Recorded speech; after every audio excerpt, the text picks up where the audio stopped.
Muy buenos días a todos ustedes.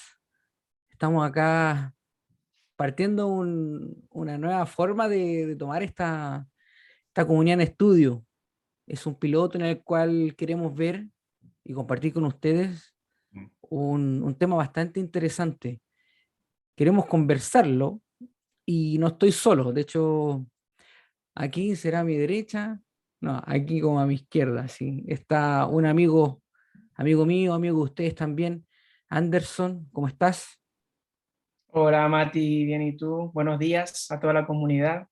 Y sí, agradecemos al Señor pues que nos da la oportunidad de poder conversar este tema en esta mañana y que Él nos guíe, porque como comentábamos antes, al comenzar en una oración que teníamos previa, es un tema que probablemente no tengamos esa moralidad de conversarla, de darla, porque eh, son temas tan complicados que yo creo que hay personas que han pasado por momentos tan difíciles que pudiesen darnos mucha clase de esto, pero bueno, eh, según lo que nos indica la Biblia, nosotros nos vamos guiando acerca de esas enseñanzas para que nos vayan preparando para momentos así y si las estamos viviendo también podamos tener las herramientas para poder también salir adelante.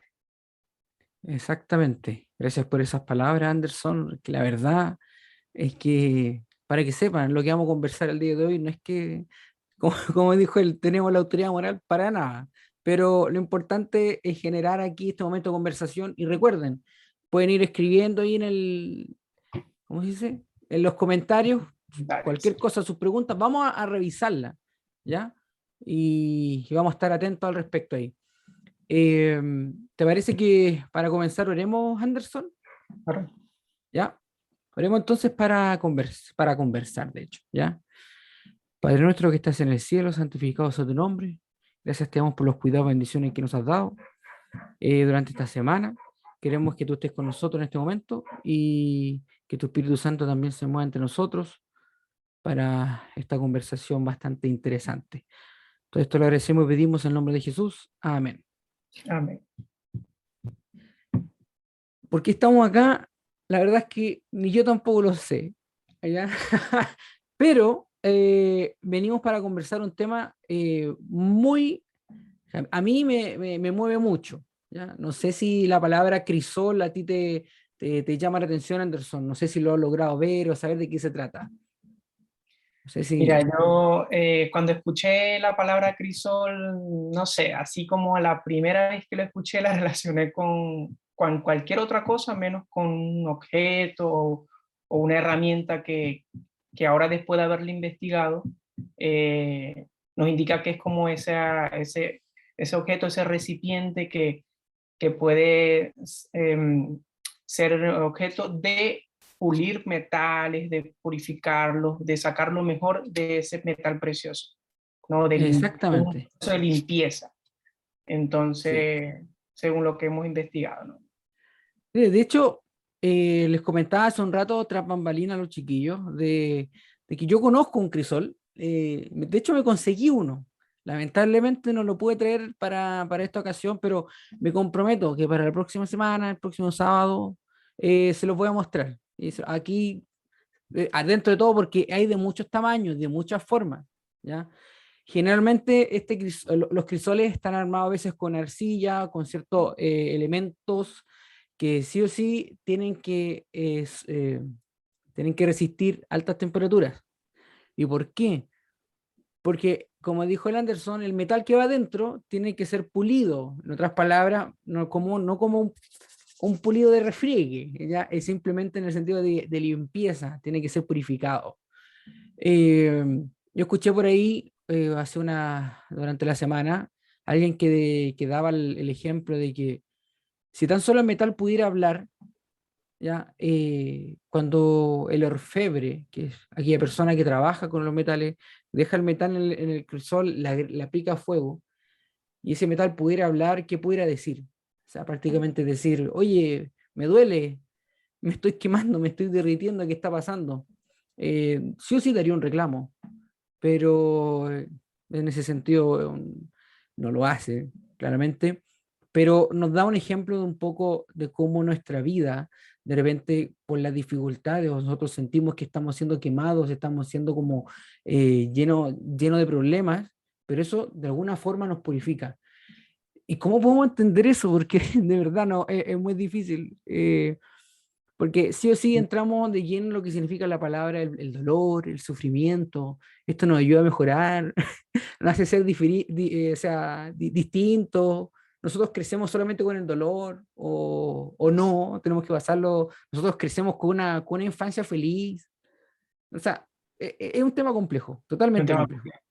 Y fíjate que según lo que investigamos también comentaban, ¿no? De que, bueno, los metales preciosos tienen que ser pasados por este crisol para poder mostrar su belleza, ¿no? Cuando vemos esas joyas o vemos un anillo de oro, un objeto de metales, un anillo de plata, o esas forjaciones que se pueden hacer con el hierro, con el zinc, con tantos elementos, ¿no? De la tabla periódica, pudiésemos decirlo, ¿no?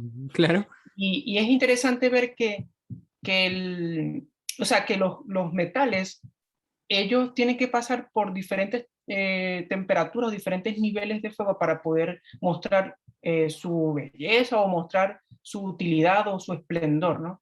Y como tú comentabas, el crisol no necesariamente tiene que ser distinto o especial para cada tipo de metal, sino que es el mismo crisol, pero que puesto a diferentes niveles de temperatura, diferentes niveles de fuego, ese crisol va a hacer trabajar diferentes tipos de metales en específico.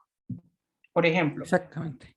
se comentaba que un comentarista decía que los diferentes metales, como por ejemplo el oro, para que pueda ser fundido tiene que ser a unos más de 1000 grados. Pero en el Sí. caso de la plata es un poco menos, 900, 960, o Sí, en de el hecho, caso para hacerte más específico, son 1064 grados centígrados el de oro y el de de la plata 1060. 962 grados centígrados. O sea, Okay. Mira, es y totalmente fíjate que grande. el estaño es un poco menos, el estaño tiene que ser solo a 232 grados, que Exactamente, la sí. típica bueno, yo me acuerdo que no sé, en bachillerato hacíamos esas uniones de circuitos, bueno, en unas clases que habíamos de circuitos, entonces uníamos ciertos cables, cablecitos y no sé qué cosa, y uno ahí con un calentadorcito, no recuerdo, que es como la pistolita esta de estaño, le dicen, Lo he visto, claro, que derriten el estaño para poder que juntar derriten el el cable. estaño. Entonces, podemos decir que esa herramienta tendrá unos 200 grados para que pueda fundir, ¿cierto?, el estaño. Y así, Exactamente. y el hierro que sea 1538, o el zinc a 420, o el acero entre 1400 y 1500 grados. Entonces, es interesante ver cómo esto, ¿no? Cómo esos diferentes tipos de metal, para que puedan ser fundidos, tienen que ser a temperaturas específicas y que no necesariamente tienen que tener un crisol diferente para cada uno de ellos, sino el mismo crisol, solo que a esta temperatura para que esa pueda ser forjada. Exactamente. Y por esa razón de que lo que vamos a conversar con usted el día de hoy tiene que ver netamente con que cada uno de nosotros, por así decirlo, representa un poco este metal y que tiene que entrar el crisol y cada uno va a tener una temperatura distinta, ¿ya? En el cual nosotros tenemos que ir purificándonos. Y ustedes me preguntan, oye, ¿pero por qué? Bueno, el caminar del cristiano, pues chiquillo. O sea, hay una falacia también. Si ustedes creían de que por seguir a Jesús el camino va a estar muy sencillo y fácil, créanme que le vendieron la pomada y eso no es tan así. Seguimos siendo humanos, seguimos sufriendo y estando en dificultades, totalmente. De hecho, sin ir más lejos, me gustaría llevarlo a la Biblia, en Mateo. En Mateo capítulo 26, versículo 38. Si nosotros vamos a Mateo capítulo 26, versículo 38, vamos a estar acerca de entender un poco de cómo Jesús, estando acá en la tierra, tuvo también un poco este sufrimiento. Anderson, no sé si tú lo encontraste ahí, el Lo tengo 38. aquí. El 26:38 dice, Sí, entonces Jesús les dijo, mi alma está muy triste hasta la muerte, quedaos aquí y velad conmigo. Claro, y en estos momentos como en el Getsemaní que estuvo Jesús con tres de sus discípulos, él estaba sufriendo y sufriendo hasta la muerte. Él estaba pasando por un crisol en ese instante en el cual, se lo voy a decir de esta manera, yo creo que allí fue fundido de una manera increíble, que ningún ser humano va a poder llegar a ser fundido alguna vez.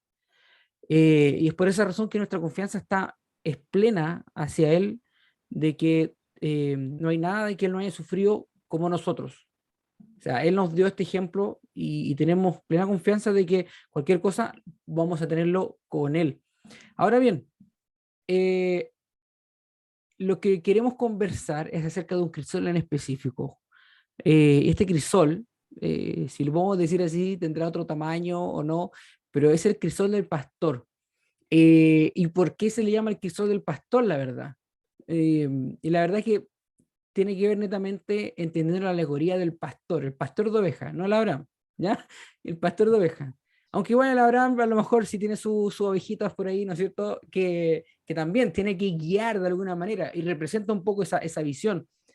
Y, y lo quiero llevar a que cada uno donde esté, así como nosotros, estemos allí pegaditos al Salmo 23. Y yo sé que el Salmo 23 es totalmente un versículo que todos conocen. Es como que, más que buscarlo, capaz que me lo pueden recitar. Mando alguno. Si lo pueden ir escribiendo, van anotando ahí como los versículos, sería maravilloso. ¿Qué podemos hablar de este Salmo, Anderson? No sé, ¿qué piensas tú? ¿Qué ha significado para ti el Salmo, por ejemplo? Desde niño, no sé. Mira, del Salmo, me acuerdo cuando la primera vez que lo vi en los clubes del Conquist, que nos mandaban a recitarlo, bueno, a memorizarlo. Claro. Y para la clase de amigos había un requisito, creo que era que tenías que interpretarlo, cada frase o cada versículo que te enseñaba a ti, ¿no? Ah, entonces Y estás listo para ahora. Nos no, vaya a poder fíjate, enseñar. no, pero fíjate, importante, fue así, pero ahora que ahora lo estamos volviendo a repasar, la mente, o sea, como te digo, uno olvida, la mente olvida muy fácil olvidar. Y pues yo creo Ujú. que por eso es importante siempre constantemente estar repasando y repasando y estudiando nuevamente todas estas cosas, porque a nosotros es fácil que se nos olviden. Y yo creo que ese es el propósito que el Señor quiere constantemente, que nos estemos constantemente escuchando y recordando estas promesas, porque la mente muy fácilmente olvida, el humano es así, pero el Señor no, el Señor nunca olvida, como dice por ahí el versículo, yo jamás me olvidaré de ti, aunque la madre se olvidara de su niño. Pero es como una metáfora ahí que estoy comentando, pero a mí personalmente me pasa. Ah, Y aunque sí. de niño lo estudié, ahora lo estoy repasando y verdaderamente es bonito todo este significado que tiene para nosotros cuando atravesamos momentos difíciles o cuando aún de repente no estamos preparando, para que nos preparemos para esos momentos que puedan llegar a nuestras vidas. De hecho, sí, el Salmo 23, tal cual como lo dices tú, siempre ha sido uno, o sea, es el salmo más recitado, el salmo como que más canciones y más poesía se le ha dado. Y dentro de todo es como la transversalidad que tiene frente a gente que no es cristiana y cristiana. Todos ya conocen el salmo y que parte recitando, Jehová mi pastor, nada me faltará. Ese es el primer versículo. Eh, yo no sabía esto, pero sí como a manera de historia, se le dice que es el Salmo del Buen Pastor. También se les dice a veces que es el Salmo del Ruiseñor. No sé por qué. Ya, o la perla de los salmos. También se le dice que hay una persona también que se le dice que era el himno de los mártires. Me imagino, porque traía esto también un poco, como decías tú, Anderson, como que al final daba a recordar de que no estaba solo, ¿cierto? Porque la promesa que nosotros encontramos en el Salmo 23 es esa, que nuestro pastor va a estar con nosotros, ¿ya? Pero, eh, ¿cómo nosotros podemos encontrar en el Salmo 23 como el crisol del pastor? Y eso como que a mí me explotó la cabeza en la semana, porque yo dije, ya, o sea, vamos a entender un poco el crisol a través de un Salmo 23, del Salmo 23, que lo hemos cantado El Señor es mi pastor. O, por ejemplo, otro, Jesús es mi pastor. Son las dos canciones muy repetidas con respecto a este versículo, pero que podemos sacar algo tan importante para nuestra vida diaria, que es el sufrimiento que nosotros como seres humanos tenemos. Eh, Se divide en tres estrofas, técnicamente el Salmo 23, ya que prácticamente la primera serían como, o sea, las dos primeras, que es del 1 al 3 y el versículo 4. Ahí van como las dos primeras estrofas. Luego viene la tercera estrofa, que es la parte final, que es el 5 y el 6. ¿Ya? Ahí como la forma, como musicalmente o según prosa, como fuera la poesía, no me manejo mucho, lo siento, disculpen, no hice la tarea. Eh, pero eso es lo que indica un poco cómo está dividido este salmo. Y la pregunta es, ¿quién es este pastor? Es la pregunta más básica que aparece cuando hablamos del Salmo 23. ¿Quién es este pastor? Anderson, por favor, tú hiciste amigo. Yo también, pero tú hiciste amigo. Hace mucho tiempo, muchísimo, pero mira, nuestro pastor Jesús obviamente es el que nos guía, ¿no? El que nos lleva como ovejas. Y fíjate que leyendo y bueno, escuchando un poco, estudiando este salmo, vemos que, bueno, este pastor, para que pudiese ser pastor de ovejas, tiene que saber muy bien todo el recorrido, todo el lugar donde están las ovejas pastando, proveerles a las ovejas de agua, de pasto, de un lugar para descansar. Para que pueda ser pastor, tiene que cumplir como que todos esos requisitos y poder darle estabilidad y tranquilidad a sus ovejas. Y Para ser mientras tanto, pastor estas tiene que tener una ovejas, iglesia. claro, entonces vemos que tiene su iglesia, tiene su rebaño, claro. Entonces, y estas ovejas deben dejarse guiar, deben tener una Ujú. característica que sean mansitas, que puedan dejarse guiar. Y por eso alguien comentaba que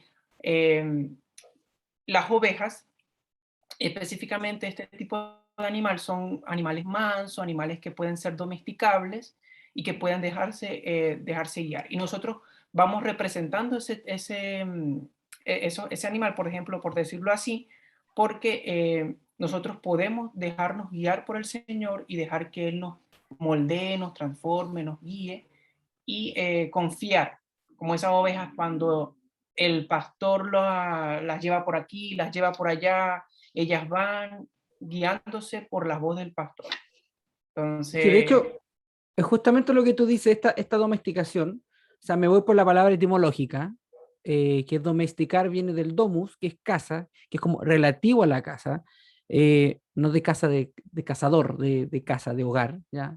hogar, claro. Eh, y es por esa razón de que al final hay que hacer una diferencia aquí. Los animales que son domesticados, porque eventualmente lo que uno hace es quitarle lo salvaje, por así decirlo, para que forme parte de la casa. Pero la oveja en sí no es un animal que necesite ser domesticado. De hecho, él por su naturaleza ya es manso, como tú dijiste. Y esta oveja, de hecho, varios entendidos por ahí comentaban de que la oveja cuando conoce a alguien, o sea, conoce, por ejemplo, al pastor o a alguien de la casa, ella se siente tranquila, ¿ya? O puede andar tranquilamente, pero cuando alguien que no conoce, ella, más que asustarse o salir despavorida o atacar, se siente nerviosa. Esa es la frase específicamente de cómo la oveja en sí se siente. Tampoco es como que, sorry que lo diga así, pero tampoco muy inteligente el animal. De hecho, hay un libro de George Wells, que es La granja de los animales. Los animales más pavos y más tontitos eran las ovejas. Y tenían representación, no entremos en ese detalle, pero Por eso yo creo que eh, cometemos tantos errores, ¿cierto? Porque, exactamente. mira, no es que, no es que nos comparemos así, pero realmente desde el punto de vista divino, Dios humano, sí. O sea, somos ovejas que nos descarriamos y que si no tenemos un pastor que nos guíe, obviamente no vamos a ir por un despeñadero y los lobos nos van a devorar. Así que Yo creo que es tan claro como eso, ¿no? Nosotros somos ese tipo de animalito que inocente o ignorante también, de no dejarse guiar, podemos cometer muchos errores. Y yo creo que gran parte de todo lo que acontece en nuestra vida cuando nos va mal también puede ser, no necesariamente es por eso, pero puede ser a veces por resultado de tomar malas decisiones. A veces. Si nosotros intentamos buscar la razón del por qué sufrimos, el por qué sentimos dolor, hay que también hacer una diferencia un poco de lo que técnicamente es el dolor. O sea, lo conversábamos de hecho nosotros dos hace un rato. El dolor en sí es algo que, no sé, pues, me puede doler la mano, ¿no es cierto? Me puede, no sé, doler el corazón. Y de hecho existen algunas salidas para eso, ¿no es cierto? Nos duele la guata, podemos tomar una gotita de Viadil, no sé, nos duele no sé, la mano, un antiinflamatorio, estoy inventando, ¿no? Pero intentamos ocultar y liberar un poco este dolor, ¿no es cierto?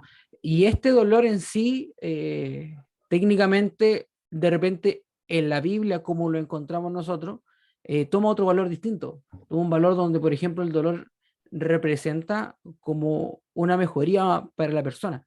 O sea, ¿de qué forma? ¿De qué estoy hablando? Lo venimos estudiando antes. El trimestre pasado conversamos, ¿no es cierto?, en Génesis de José, de cómo José tuvo que pasar en la esclavitud, ¿no es cierto?, estuvo en la cárcel, lo acusaron falsamente, lo tiraron a una cisterna, pasó por una vida horrible. Ese fue su crisol, pasar Ese fue por su todo crisol, exactamente. Ese para fue poder su llegar. dolor, como que lo pasó de una manera mala.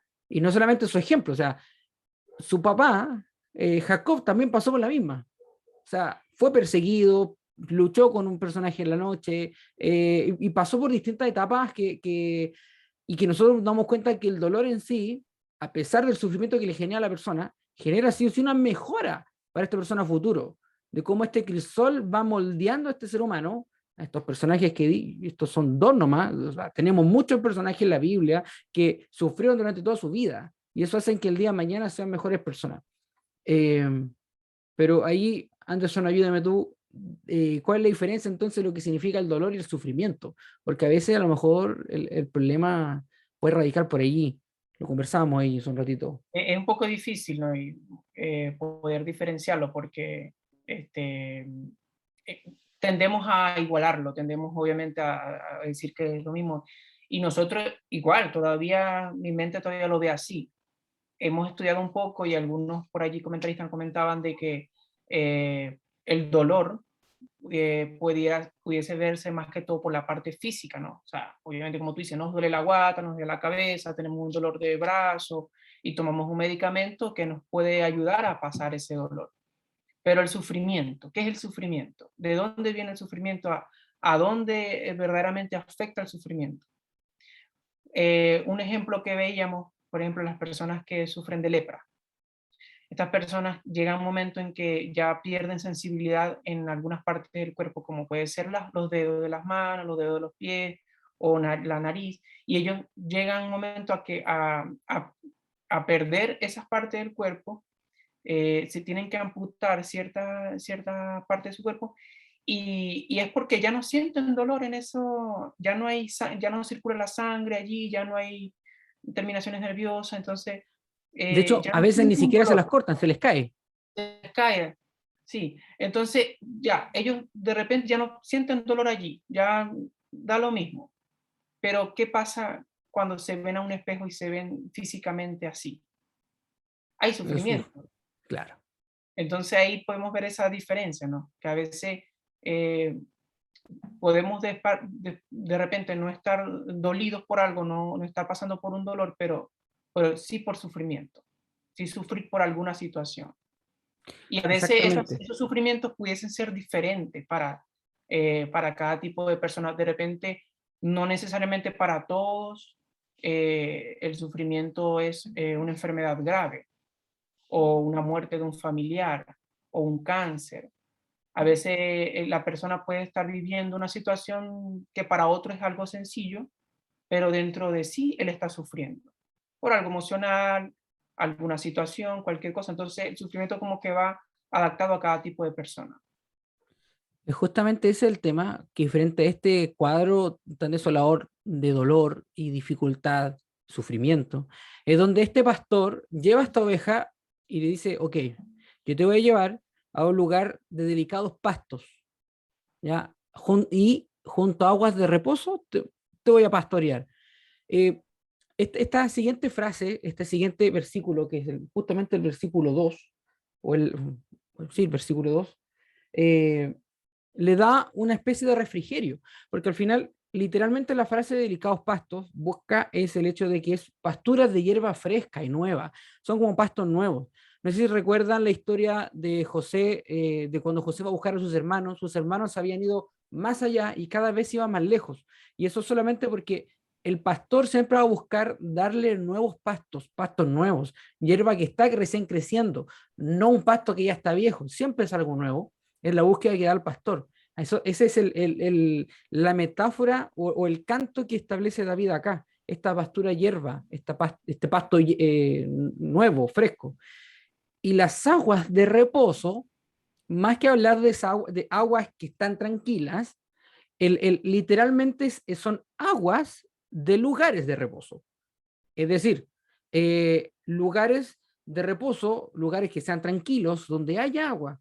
Algún lugar, algún valle que tenga algún arroyo allí, algún valle que tenga un pozo, por ejemplo, donde las ovejas puedan eventualmente tomar, tener un refrigerio dentro de este caminar. ¿Por qué hablamos de caminar? Porque hablamos como del camino. Al final hay que entender varias cosas allí. Eh, Nosotros hay que recordar también cómo era un poco ¿cómo se dice? El camino, el Bueno, ambiente allá en la Judea. De geografía o hecho, algo así como dice la el lugar, geografía, exactamente, esta cómo era zona. la geografía allá. Y la verdad es que la geografía en Judea es bastante escarpada. Es una geografía con hartos, ¿cómo se dice? Estas partes que son como, Esos que son valles, quebradizos, ¿no es depresiones, cierto? Hay varias valles. depresiones, exactamente. Hay caminos también chicos, grandes, y también hay hartos caminos que son secos. Y frente a este como lugar complicado, David ya lo conocía. David, nosotros sabemos que era un pastor de ovejas. De hecho, él mismo se lo dice cuando va a luchar contra Goliat, que él luchaba contra leones, osos, para salvar a las ovejas de su padre. Él ya sabía todo esto, entonces cuando él establece la prosa del Salmo 23, le entendía perfectamente a qué se estaba refiriendo. Estos pequeños espacios de refrigerio después de tanto, a lo mejor, nerviosismo. Dicen que ciertas épocas del año son como, son valles, pequeños caminos que puedan transitar la ovejas, pero ciertas épocas del año se llenaban de agua. Entonces, al llenarse de agua, como que la luz también bloqueaba perdón, la luz no, la sombra, eh, se bloqueaba la luz y generaba como una densa oscuridad. Entonces, por eso ahí como que se va explicando el Salmo eso, ¿no? Aunque ande en valle de sombra de muerte, que se generaba como una densa Exactamente. oscuridad porque ya no podían ver las ovejitas transitando por allí y habían barrancos o despeñaderos donde ellas pudieran perderse. Pero el pastor sabía y conocía todos esos terrenos. Ahora, eh, no siempre había delicados pastos, no siempre había aguas de reposo, a veces habían estas ocasiones de valle de sombra de muerte. Pero la pregunta también Exactamente. pudiese ser, ¿el pastor sabía que existían esos tipos de caminos? ¿Por qué transitaba por allí con sus ovejas? ¿Acaso quería hacerles algo malo a ellos? Muy ¿Acaso buena pregunta. ¿Puedes repetir de nuevo la pregunta y dejársela a nuestro amigo? Porque ya nos pregunta? vamos a ir a una pausa ahí de Un canto. cafecito y vamos meditando allí mientras escucha el canto. ¿Ustedes creen que, aunque el pastor conociera todos los caminos, por qué él permitía pasar por allí con sus ovejas? ¿Acaso él quería hacerles el mal a ellas? Una muy buena pregunta para poder reflexionar. Vayan reflexionando, entregando su respuesta a esta pregunta ahí en el chat, mientras nosotros nos despedimos unos breves minutos para ir ahí a cantar y alabar al Señor. Nos vemos en un ratito.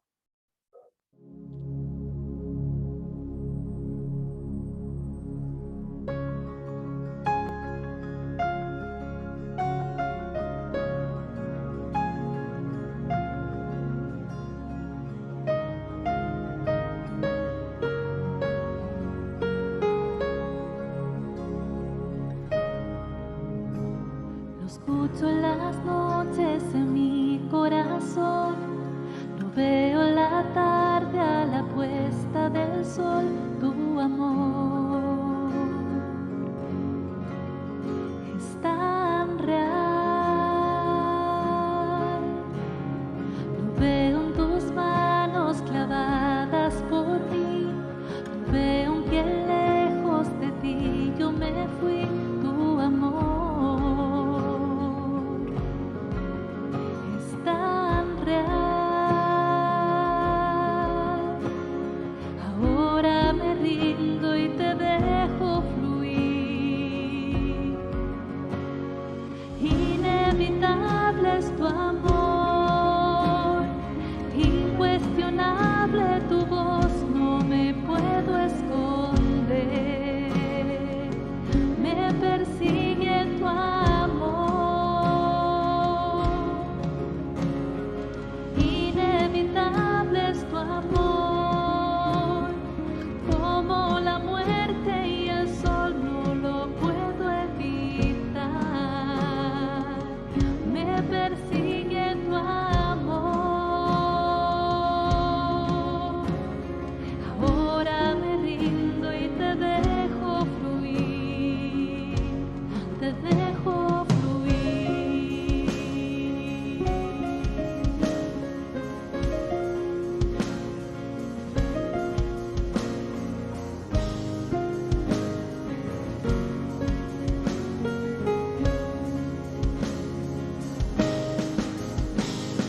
Me busca y me encuentra con una canción, se vuelve esperanza para mi dolor, tu amor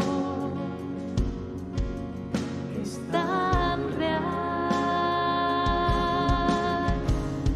Lo veo en tus manos clavadas por mí, lo veo aunque lejos de ti yo me fui, tu amor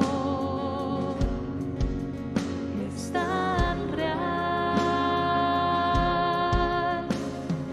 Ahora me rindo y te dejo fluir. Inevitable es tu amor, incuestionable tu voz, no me puedo esconder. Me persigue tu amor. Inevitable es tu amor, como la muerte y el sol, no lo puedo evitar. Me persigue tu amor. Inevitable es tu amor, incuestionable tu voz, no me puedo esconder. Me persigue tu amor. Inevitable es tu amor, como la muerte y el sol, no lo puedo evitar. Me persigue tu amor.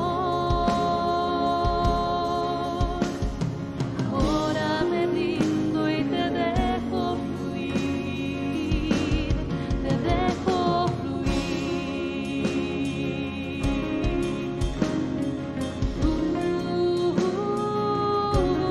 Te dejo fluir.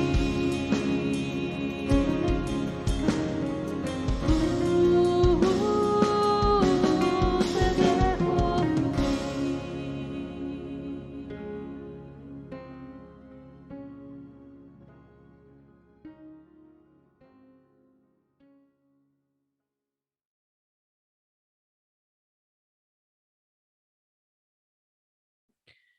Nuevamente ya estamos listos acá para seguir conversando. Dejamos una pregunta allí. La idea es que vayan comentando en la caja de comentarios y vamos a ir leyendo un poco de lo que ustedes van colocando. Quedamos en el versículo 2 y pasamos al 3, donde hablamos ya de un versículo que a lo mejor nos da harto a conversar. No sé qué piensas tú, Anderson. Sí, porque es interesante ver que, claro, como hacíamos la pregunta, ¿no? El pastor nos guiará mal, nos guiará por caminos que nos llevan hacia la muerte. Entonces, claro, tenemos ese versículo 3 que dice, confortará mi alma, pero me guiará por sendas de justicia, por amor de su nombre. ¿Sí? Entonces, los caminos de Dios siempre son perfectos. Nosotros podemos pensar que pues que vamos mal o que vamos por mal camino o que porque estamos pasando por esto, pero el Señor sabrá cuál es el propósito de esa situación por la que estemos atravesando. Es difícil entenderlo en el momento, es difícil ver más allá de la dificultad, ves más allá y en el momento ver que hay un propósito así, porque estás en el proceso del duelo, en el proceso del sufrimiento, es difícil. Y creo todos hemos todos pasado por eso. Y Totalmente. es difícil poder ver como más allá de ese espejo que está allí, o de ese vidrio, pero el salmista ahí nos da ese ejemplo, ¿no? Que él piensa, me guiará por senda de justicia por amor de su nombre, porque él nunca nos guiará por caminos de maldad, ¿ya? Aunque andemos en esos valles de sombra o de muerte. Y a veces las cosas, aunque se tornan densas y oscuras en la vida, podemos pensar, pues, que, bueno, el Señor nos abandonó, ya no está con nosotros. Nos dejó solo. ¿Qué pasó? ¿Y ahora?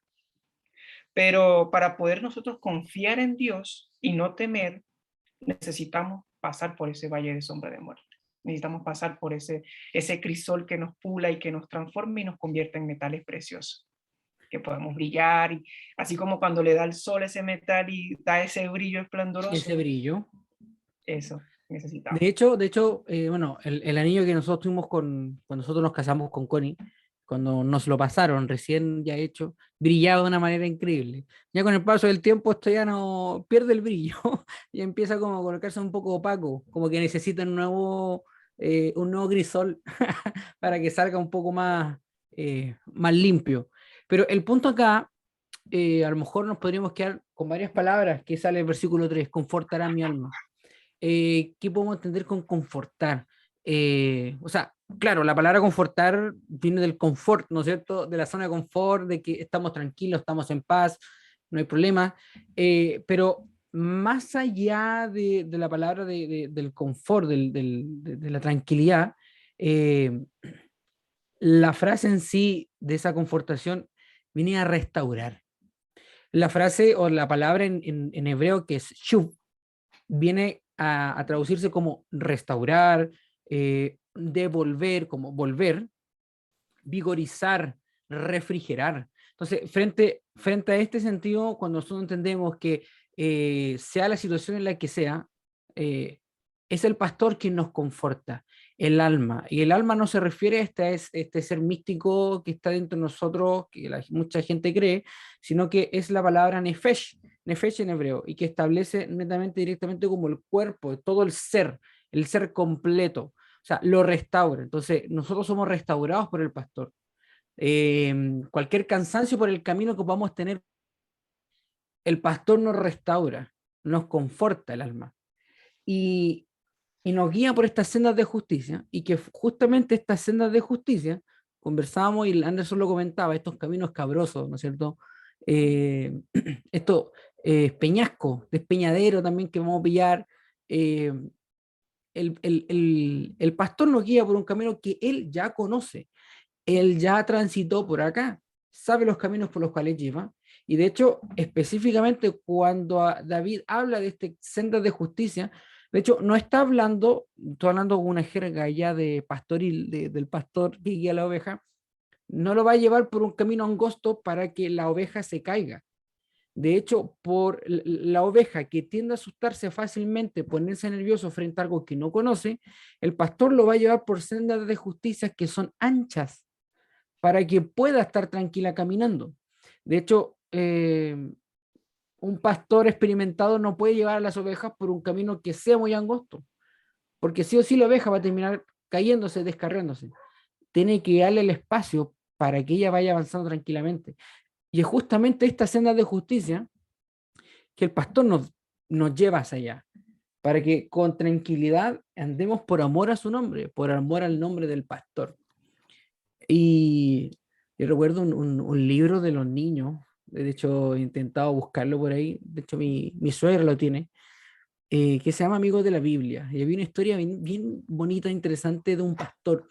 Y él hacía gritos a sus ovejas. El arururururu o achulbulumblum. No sé, estoy inventando, pero estos sonidos de llamado, la oveja la entiende y la identifica. De hecho, la oveja identifica a su pastor inmediatamente. Porque ya está la confianza que tiene con este pastor, por la forma de ser que tiene la oveja, que se deja llevar por completo por su pastor. Y aquí entramos de lleno con la conversación la pregunta que hizo el Anderson también. Luego de pasar por estas sendas de justicia, llega el versículo 4, que es como la parte central del Salmo 23, y puede ser la parte más compleja de conversar. No sé tú, Anderson, ¿cuál es este valle? Porque ya estuvimos en valles de descanso, en aguas de reposo, con estos valles de tranquilidad. Pero, a pesar de que este camino de justicia sea tan abierto, tenemos que pasar por un valle. ¿Y Claro. cuál es este valle? Valle de sombra de muerte, dice ahí el versículo. Pero, aunque sea necesario, aunque en algún momento tengamos que pasar todo por ese valle de sombra de muerte, de diferentes maneras, lo importante es, como dice el versículo, no temeré mal alguno, porque tú estarás conmigo. Esa es la clave. La clave es confiar así como el salmista, como lo indica, no temeré mal alguno porque tú estarás conmigo. La seguridad de que él sabe que aunque esté pasando por ese duro momento, no está solo. Está acompañado de su pastor. Está acompañado de Jesús pasando por ese duro momento. Y esa paz, esa tranquilidad que le da en el momento es lo que lo ayuda a salir adelante. A confiar de que todo va bien, todo va por algún propósito, todo va a pasar por algún objetivo, para Mira, pulirnos como el metal en el crisol. exactamente. Mira, para como ahondar un poco en la etimología de esta parte, cuando yo era más niño, yo lo repetía diciendo, aunque ande en valle de sombra y de muerte. De hecho, fíjense ustedes, les doy el desafío, identifiquen cuando alguien lo recite. La gran mayoría dice valle de sombra y de muerte, la separan.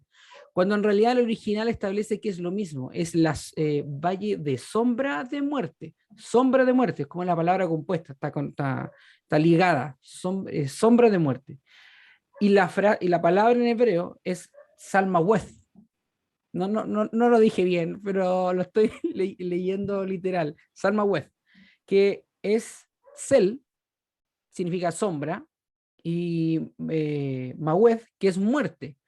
Es literalmente una sombra de muerte y que hay muchas, la Biblia, de hecho la Reina Valera la identifica de distintas formas, la traduce de distintas formas a lo largo de toda la Biblia. Pero realmente lo que nosotros podemos entender en sí es que no es como que estamos viviendo, está la muerte allí y vemos su sombra, es como que sabemos que vamos a morir. Ese instante en el que estamos cerca de la muerte, en ese instante en el cual estamos acechados, esa es la palabra en específico que estaba buscando, acechados por la muerte, estamos bajo la sombra de muerte. Y eso también es bien claro. No es que técnicamente el pastor nos lleva a morir, ¿ah? No nos lleva al matadero, sino que nos tiene que llevar y nos guía y tenemos que pasar por un camino que hay posibilidad de muerte, ¿ya? Y hay posibilidad, hay riesgos, y en cada camino va a haber riesgo. De hecho, sin ir más lejos, en algo más cotidiano, el hecho de que nosotros salgamos de nuestra casa y partamos al trabajo ya es un riesgo. De que tengamos un accidente, de que nos pase algo, que nos asalten, que nos disparen. Frente a en ese sentido, nosotros andamos por valles de sombra de muerte, este acecho constante de la muerte. Y se establece. Sí, dale, Anderson. Qué interesante que lo mencionábamos al inicio, ahora que tú estás hablando de eso, ¿no? Qué interesante que Jesús vivió ese ejemplo de ese momento de valle de sombra de muerte cuando él estaba allí, cuando lo leímos en Mateo 26, 38, que decía, mi alma está muy triste hasta la muerte, o sea, estaba viviendo un proceso así, donde ya decía ya, o sea, estoy viendo la muerte, estoy ahí, y qué ejemplo, que él lo haya vivido y que nos entienda a nosotros cuando estemos pasando por esa situación tan difícil. O sea, totalmente, al final, este dolor que muchas veces puede ser un dolor hasta de muerte, porque incluso nosotros mismos podamos desear la muerte de nosotros por lo que estamos sufriendo, en una situación así, la llamada del salmista y la llamada también de este crisol es que eh, no debemos temer mal alguno, porque tú estarás conmigo. De hecho, la oveja en situaciones así está tranquila porque el pastor está allí. Y de hecho, esta prosa, esta parte del Valle de Sombra de Muerte, está totalmente ligado con la siguiente. Está ligado directamente con el tu vara y tu callado. ¿Ya? Me infundirán aliento. Aquí hay que entender un poco varias cosas. Aquí lo más probable es que David lo sabía. ¿Ya? La vara, ¿cuál era la vara? La vara, que de hecho es la vara del pastor, que en hebreo es Shevet, ¿ya? O establece también el cetro del rey. Muchas veces esta vara es la que se utilizaba como arma. Literalmente la vara en la que permitía defender a la oveja, si es que era atacada. Era el arma del pastor técnicamente. A diferencia, por ejemplo, el callado. El callado, que la palabra en hebreo, aquí voy a mandar mi parte, no debe ser así, pero es Mishenet. ¿Ya? Ojalá no me escuche el pastor, el pastor de acá de la con, de la forma que lo estoy diciendo, pero eso, este callado literalmente también es como el apoyo, es este palito que la gente utiliza para cargar enfermos o ancianos. Entonces, representa literalmente el apoyo, cómo el pastor carga a la oveja en ciertas situaciones o si está enferma. Y es por esa razón que frente a algo así nos infunde aliento y que es como para establecer de que nos va a socorrer en cualquier instante y nos va a confortar el alma, como lo veíamos en el versículo número 2. Nosotros vamos a dar cuenta que se van repitiendo los elementos. La idea se va repitiendo desde el principio al medio y hasta el final. Y siempre va a estar presente, porque el pastor está presente. Y eso es lo más bonito de todo, y que mientras nosotros vamos conversando, leyendo, y de verdad vamos a estar aquí todo el día sacándole conclusiones y ideas referentes al Salmo 23. Ahora ya no es como Génesis, que nosotros veíamos una historia y aprendíamos. Esto ya es como hermenéutica. Sí, es como analizar, o sea, pudiésemos, es como verlo conceptualmente. ¿Qué significado tiene cada palabra? Y de cada Exactamente. palabra, buscarle el concepto, el origen, qué significa. Mira, y podemos sacar de un versículo de enseñanza y enseñanza de eso, ¿no? Y fíjate que cuando mencionabas la vara y el callado, también me acordé de alguien que él mencionaba que cuando las ovejitas estaban de noche, o sea, en la oscuridad de la noche, de repente ellas no tienen la mejor visión para poder ver dónde está su pastor, pero el pastor haciendo toquecitos con su vara, toques a una piedra o algo, él pudiese darle aviso a la ovejita que él está por ese lado. Y ya la ovejita escucha, mi pastor está por acá, y ella iba. Y se dejaba guiar por el toque o el sonido, porque de repente no tenía la mejor visión para poder ver dónde estaba su pastor. Entonces, interesante eso también que tú mencionas de la vara, ¿no? Que podemos nosotros dejarnos guiar escuchando la voz de Dios, ¿sí? O a través de sus lecciones de la Biblia y toda la naturaleza, el libro de la naturaleza y todo eso, Es ¿cierto? que es justamente eso, porque esos pequeños toques a lo mejor del callado, de la vara, o simplemente a lo mejor el grito que pueda pegar el pastor, dependiendo de la elección del pastor, genera este refrigerio, genera esta confortación del alma, genera infundirán aliento. Si es que estoy cansado, si es que no puedo seguir, la vara y el callado, y específicamente el grito del pastor o su presencia, nos van a dar el aliento necesario para seguir adelante en relación totalmente a lo que viene después también, o sea, esta cuestión está totalmente ligado al principio lo que viene, porque ya lo que viene después aparece el anfitrión en un banquete, y que eso ya se da literalmente en el versículo 5. Y el versículo 5 de Salmo es netamente un anfitrión que adereza mesa. ¿Qué es aderezar? Yo no tengo la explicación tampoco etimológica aquí. Aquí ya se me acabaron las palabras en hebreo. Pero aderezar es literalmente preparar mesa. Es como que pongo la mesa. ¿Ya? Y se decía que en el antiguo, bueno, en esa época de la cual está escrito, ¿no? El contexto de la historia dice que, bueno, que aderezar o preparar esa mesa simplemente era colocar como un mantel o colocar alguna bonita, una presentación de comidas, de alimentos, ¿verdad? Y colocándolos allí tan presentablemente, no necesariamente era una mesa de lujo, sino simplemente un mantel donde pudiese colocarse tantos elementos básicos de una mesa, de un banquete, como lo era, no sé si tú lo vas a decir, cuáles eran esos elementos. No, o sea, técnicamente, dale tú. Yo perdí total. Como dice allí, adereza mesa delante de mí, en presencia de mi angustia, pero después dice, unge mis cabezas con aceite, mi copa está rebosando. Hay dos elementos. La mesa, que la mesa pudiese representar el pan. En una mesa siempre hay pan. Ok, ya. Y en la chilena más todavía. Nunca va a faltar el pan a cualquier hora de Totalmente, la comida.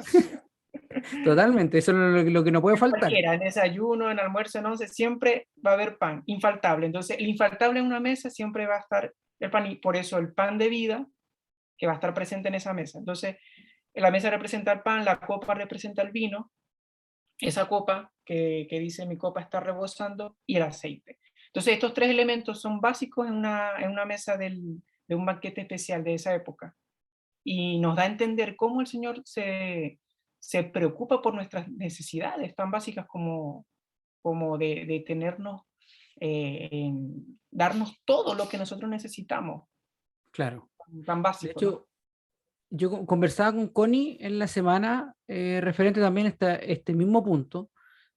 Conversamos como casi toda la lección. Es que vibramos con la lección de esta semana. Es como interesante en la forma que ella me comentaba el sentido de que en la antigüedad, cuando un anfitrión traía a una persona, esta persona le daba un ungüento, ¿no es cierto? Le daba como un ungüento en la cabeza para decirle, bienvenido a mi casa, eres como un huésped importante acá, y Importante, aparte era de aceite, tenía también algunos olores. perfume, Eh, cositas así, ¿no? y de hecho, cuando me lo comentó la Connie, me trajo recuerdo un poco la historia de María Magdalena con Jesús, cuando ella rompe este vaso de alabastro en los pies de Jesús, y el dueño de casa reclama, pero ¿cómo? Y Jesús le dice, oye, o sea, cuando yo llegué ni siquiera me lavaste los pies. Y ella tuvo además, en vez de utilizar agua, ella utilizó lo mejor que tenía, que era este vaso de alabastro, que era muy caro. Y, y ella como que tomó el papel del anfitrión, siendo no ella el anfitrión en ese sentido. Esta acción del aceite sobre la cabeza, unge en mi cabeza con aceite, es algo tan lindo también en el punto de vista como del pastor. El pastor unge con aceite a sus ovejas para marcarlas. Y el pastor indica, esta es mi oveja, hoy ya la marqué. De hecho, esta acción también se ve con Jacob.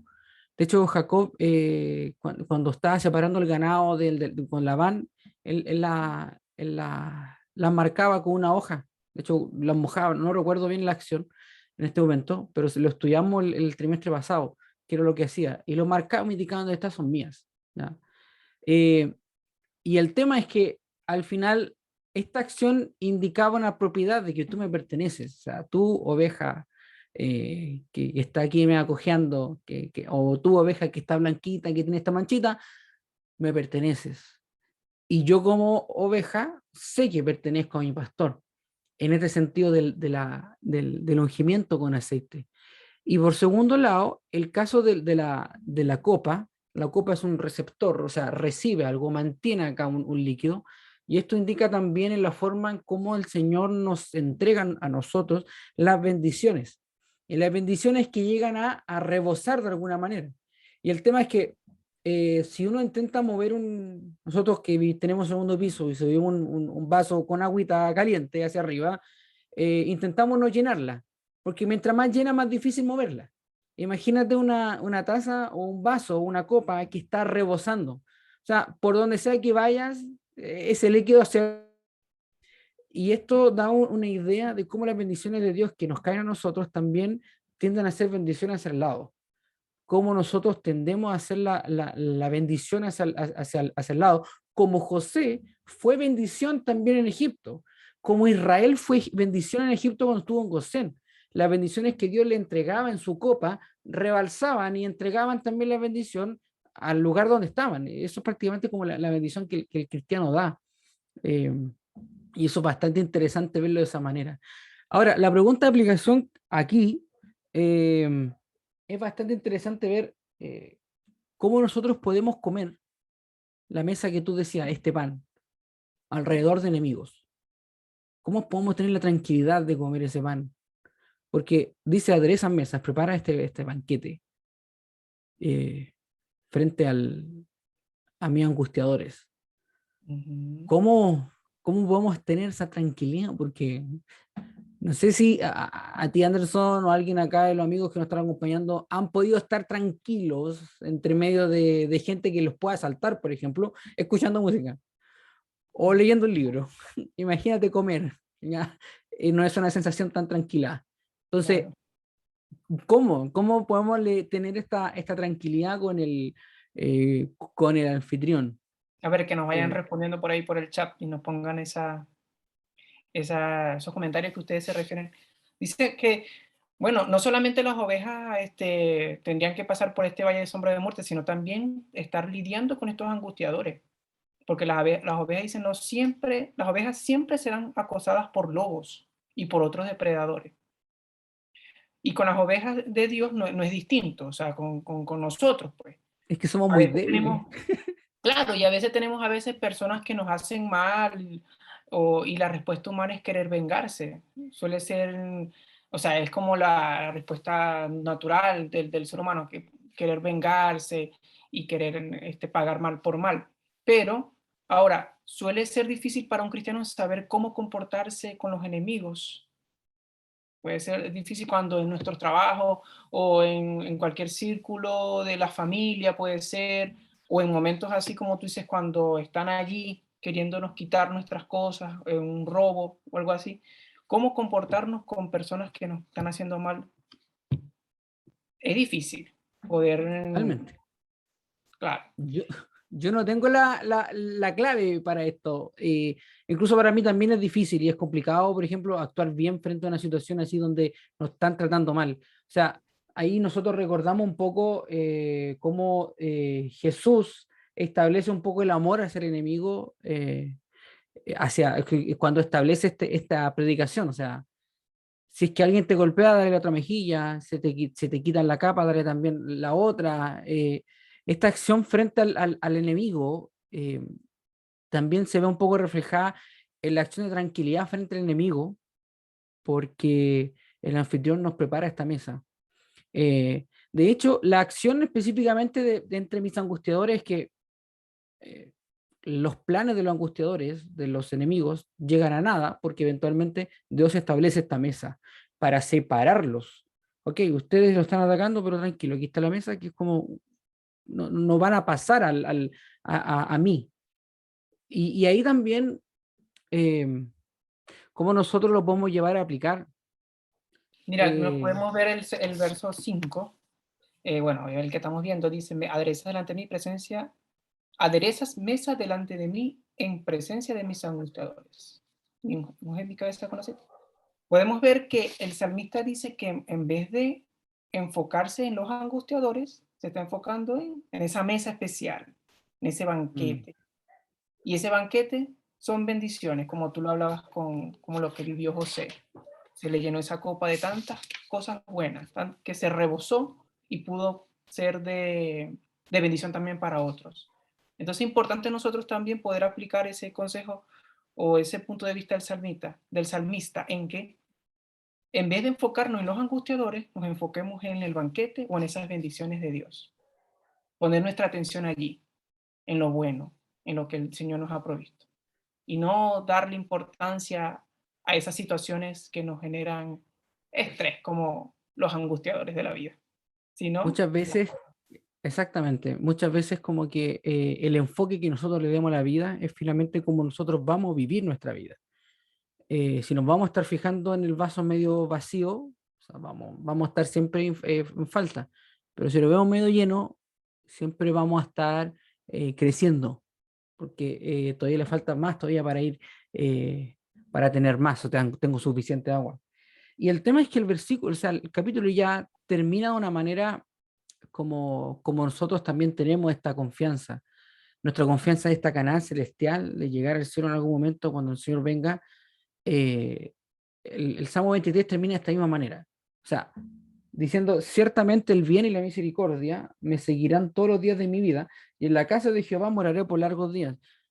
Como yo me la aprendí cuando era niño, es totalmente distinto. Yo decía, y en la casa de mi padre moraré por largos días. Bueno, uno se lo va aprendiendo de forma distinta. Eh, Aquí específicamente vemos como todo un proceso en el cual llegamos a un punto inicial donde Jehová es mi pastor, pero este pastor también es mi anfitrión. Este anfitrión que me recibe y moraré con él por largos días, en este sentido, eternamente. Y el bien y la misericordia me seguirán, que de hecho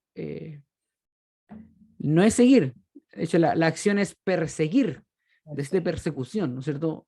Es como, no sé, la acción de persecución es fuerte igual, porque míralo así como un ejemplo cuando un padre está en el parque y está el niñito, corre para acá, sube, sube, y el papá está persiguiendo porque tiene que irse, o cuando le quiere dar el alimento, la ensalada, la espinaca, el brócoli, no, no quiere, entonces está persiguiéndolo en la casa para un bien, donde para sea un que esté va a estar el papá, claro. Y ese es el punto, exactamente. El bien y la misericordia van a estar ahí siempre. Y nótese que podría haber utilizado cualquier cosa. El amor y la paz, la seguridad y la salvación, pero utiliza el bien y la misericordia.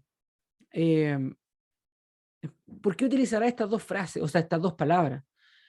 ¿Cómo lo veo yo? El bien en el sentido de que nos va a ir bien, en el sentido de que la maldad no nos va a estar atacando o no nos va a afectar directamente, el bien va a estar persiguiéndonos. Lo veo por ese lado. Y la misericordia lo veo en el sentido de que cuando nosotros fallemos, cuando nosotros caigamos, la misericordia va a estar ahí dispuesta a poder tomarnos y aceptar nuestro arrepentimiento. Lo veo desde ese punto de vista. No sé cómo lo verás tú, Anderson, o alguien más, pero nos perseguirán, claro, no va a estarán ahí todo perseguir el ese rato. amor. Claro, ese amor, esa misericordia va a estar no siguiéndonos, sino persiguiéndonos, estar detrás de nosotros constantemente. Nosotros vamos a huir de ella porque nosotros queremos buscar la solución por nuestras propias manos, creyendo que la solución la tenemos nosotros, buscándolas en otras cosas, ¿verdad? Que nos puedan dar la paz, pero realmente no es así, porque el bien y la misericordia nos persigue, está constantemente detrás de nosotros. Nosotros estamos corriendo, huyendo de ella, pero el Señor dice que nos persigue y está detrás de nosotros queriendo darnos esa paz, ese amor y esa tranquilidad. Así lo veo yo, como cuando nosotros estamos Exactamente. huyendo de como un niño para acá y para allá, no sabe a dónde va, no se deja guiar como esta ovejita que no sabe, no es muy inteligente, pero que el pastor está allí, está persiguiéndola, está buscándola. Y creo que con ese ímpetu, con esa energía, el Señor nos busca y nos persigue a nosotros para que podamos ser beneficiados hasta el final. Porque dice que esa bondad de Dios estará hasta el final del recorrido, hasta que lleguemos a la casa de quién, del pastor, de ese pastor Jesús, y que habitemos con él para siempre. Mira, qué interesante que lo digas tú así, Anderson, porque ya concluyendo un poco este conversatorio, eh, el Salmo 23 lo podemos ver prácticamente como un proceso, es como un caminar.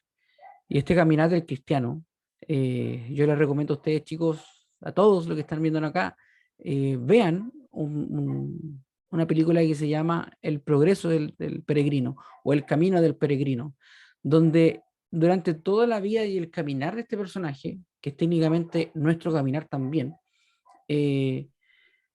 pasamos por distintas situaciones y estas distintas situaciones es como el crisol del pastor lo intenta identificar. O sea, los elementos se van repitiendo desde el inicio, al medio, al final, y del final toma elementos también del inicio, donde está la abundancia, el confortar el alma, de cómo, por ejemplo, el pastor, este anfitrión, también busca agasajarnos, también busca que en este caminar, en este avanzar, también estemos perseguidos por el bien y la misericordia. Y no solamente eso, porque este bien y la misericordia, si nos persiguió acá, también nos va a perseguir eternamente estando allá. Es completamente para siempre, desde inicio al final.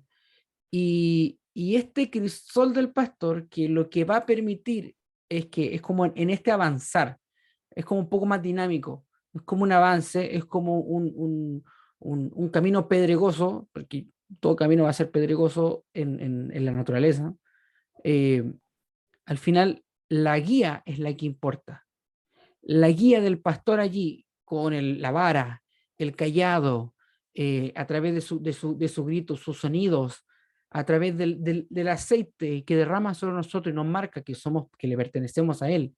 eh, Finalmente son cosas que nos van permitiendo a nosotros sentirnos parte del pastor, sentirnos parte de este caminar confiados, porque los problemas van a estar, el dolor va a estar, pero lo que interesa aquí es sin temor alguno, porque tú estarás conmigo.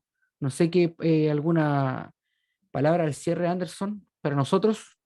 Mira, quiero leer me gustó el verso 40, capítulo 40 de Isaías 11, lo tenemos por allí. Quiero leerlo porque me llama mucho la atención. Busco por acá. Hermoso ese versículo, sé perfectamente a cuál vaya a apuntar. Ya tú lo sabes allí. Entonces dice, como pastor apacentará su rebaño, en su brazo llevará a los corderos, y en su seno los llevará. Pastoreará suavemente a las recién paridas. Me gusta mucho ese cuidado especial que dice que en su brazo los llevará como corderito y en su seno, o sea, allí. No solamente vayan, que yo las veo, que yo las guío por aquí, no. Las tendrá en su brazo, las llevará encima. Y así nos quiera el Señor, el pastor. Exactamente. Quedémonos con ese pensamiento de cómo el pastor nos guía, nos carga si es que estamos en dificultades, porque eso es también importante. Vamos a pasar por estas sombras de valle de muerte. Y si caemos en esta sombra de valle de muerte, téngalo por seguro que el pastor lo va a cargar en su brazo. Por seguro va a ser así. Anderson nos dirige en oración. ¿Ya? Señor, te damos gracias por tu bondad y misericordia. Te damos gracias porque nos permite poder repasar y escuchar este tema tan bonito y tan importante de que tú eres nuestro pastor y nada nos faltará, que aunque andemos en valle de sombra o de muerte, tú estarás con nosotros, que ese bien, esa misericordia nos va a perseguir por largos días y hasta el final, y que tú, Señor, serás nuestra fuente, nuestro refugio y nuestro sustentador. Gracias, Señor. Síguenos bendiciendo, acompañando en este día especial. En el nombre de Jesús. Amén. Amén. Gracias por estar con nosotros. Gracias, Anderson. Y gracias también por haber acompañado al estudio el día de hoy, por sus comentarios. Y sobre todo, chicos, amigos, la próxima semana estaremos en Zoom juntos, todos, y se vendrá un crisol, otro crisol, pero son crisoles venideros. ¿Cuáles son esos crisoles venideros? Ni yo sé, ni el Anderson sabe, pero vamos ahí a aprender un poco de lo que se viene y a qué se trata. Todo este trimestre conversaremos acerca del crisol en sí, es el tema central.